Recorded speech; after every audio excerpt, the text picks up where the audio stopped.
Kia ora and welcome to a new video from NZ Pocket Guide. Today I'm going to give you a complete rundown on tipping and taxes in New Zealand. Fun!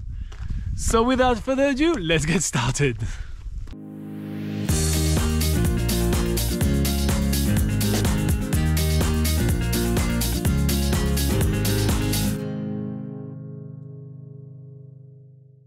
Okay, let's begin with tipping in New Zealand.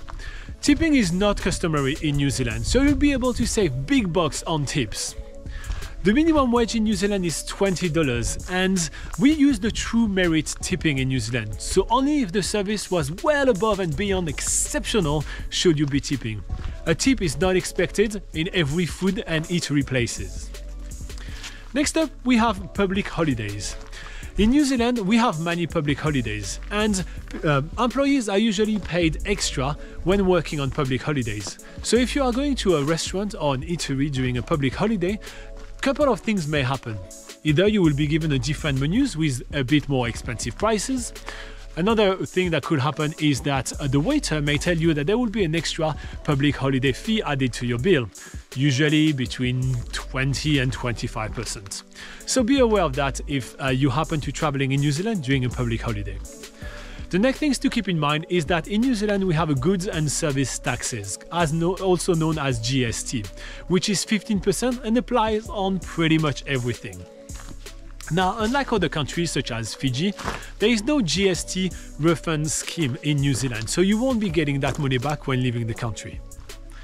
Another tax that you may be aware of is the IVL, the International Visitors Levy.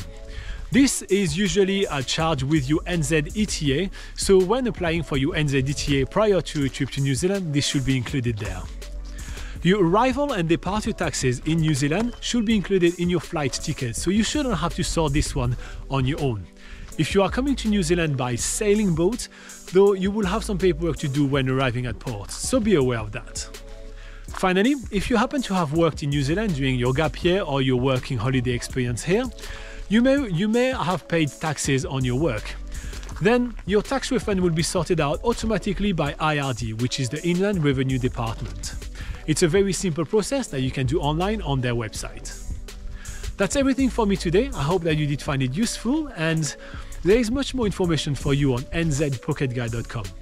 The whole team is joining me in wishing you the best time ever in New Zealand.